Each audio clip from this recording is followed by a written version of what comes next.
அம்மே இந்த 16 வயசுல அந்த கல்யாணம் கட்டினேன். உனக்கு என்ன அவசரம்?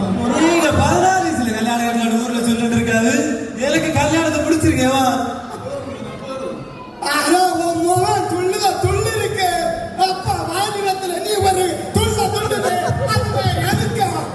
இதெல்லாம் சொல்லுறாட்டா வந்து